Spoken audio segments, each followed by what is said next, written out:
எங்க போறான், அவனுடைய செயல்திறன் என்ன அப்படின்றத.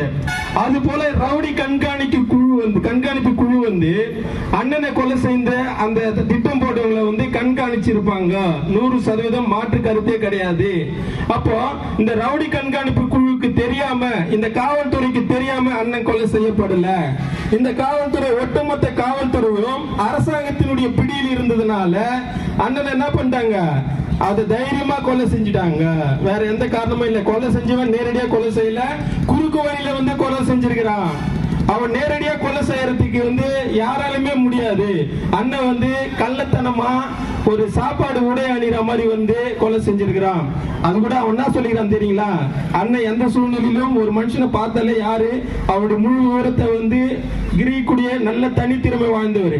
ஆனா ஒரு இடத்துல மட்டும் அவர் விட்டுருவார். என்ன தெரியுமா, ஜெய்பீம் சொன்னா விட்டுருவார். அவன் சொல்லி ஏமாத்தந்து கொலை செய்ய வந்தவன் ஜெய்பீம் சொல்லியிருக்கிறான். அந்த ஜெய்பீம் சொன்னதுனாலதான் அண்ணன் ஏமாந்துட்டாரு.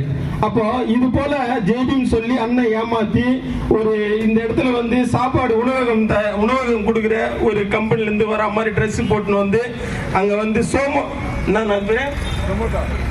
அது போல ஒரு ட்ரெஸ் போட்டுன்னு வந்து இங்க வந்து நம்மள வந்து ஏமாத்திட்டான். அப்போ அந்த இடத்துல அண்ணனை வந்து நேரடியா 10 பேர் சேர்ந்த கூட அடிக்க முடியாது.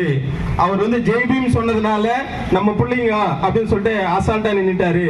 ஆனா வந்தவன் அவன் வந்து பாருங்க சொன்னாக்கா, காட்டுல இருக்கிற அந்த மிருகம் இருப்பாரு, அது கூட அருகதையற்றவன், அதை விட மோசமான மிருகமா இருந்திருக்கணும். அவனுக்கு வந்து அது போல ஆகிறதுக்கு காரணம் யாருன்னு சொன்னாக்கா, அது அவன் கிடையாது. இந்த தமிழக அரசு தான் மதுபானத்தை விற்கிறான், அதை அவன் குடிக்கிறான். இந்த இடத்துல வந்து கஞ்சா கடத்தல் பண்றவங்க பார்த்துன்னு சொன்னாக்கா, இந்த லோவா இருக்கிற லோவானா எப்படி சம்பாதிக்க முடியாம கஷ்டப்படுற அவன் கிடையாது. நல்ல ஹை குவாலிட்டியா இருக்கிற நல்ல திறமை வாய்ந்தவனா அரசியல்வாதிகளுடைய குடும்பத்துல இருந்து வரவன் தான் இன்னைக்கு கஞ்சா ஒவ்வொரு இடத்துலயும் விற்பனை செஞ்சு இருக்கிறான். நான் சொன்னா அவன் சொன்ன மட்டும்தான் காவல்துறை விடும். காவல்துறைக்கு தெரியாம எந்த இடத்துல கஞ்சா வந்து இந்த இடத்துல மாறி வரல. அப்போ இது ஒட்டுமொத்தமாவே இது தமிழக அரசு தான் இதுக்கு முக்கிய பொறுப்பை ஏத்துக்கணும். என்னன்னு சொன்னா, இங்க கொலை பண்ணிட்டு அதர் மாவட்டத்தில் போயிட்டு சரண்டர் ஆயிருக்கிறான். நான் பார்த்திருக்கிறேன், அது போல நிறைய செய்தி எல்லாம் நம்ம கேட்டிருக்கிறோம். ஆனா இங்க கொலை பண்ணிட்டு ஒரு 1 கிலோமீட்டர்ல இருக்கிற ஒரு போலீஸ் ஸ்டேஷன்ல போயிட்டு நீ ஆஜராகுற அப்படின்னு சொன்னா உன் பின்னாடி யாரு இருக்கிறது? அப்போ நாங்கெல்லாம் முட்டாள்களா?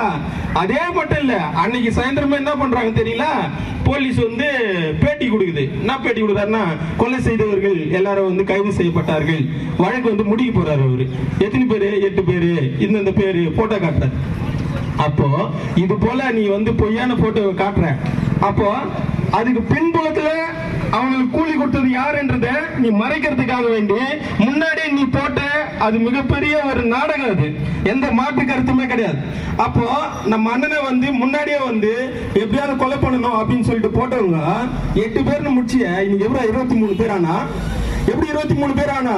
இவங்களுக்கெல்லாம் வந்து தாதா யாரு? கூலி கொடுத்த தாதா யாரு?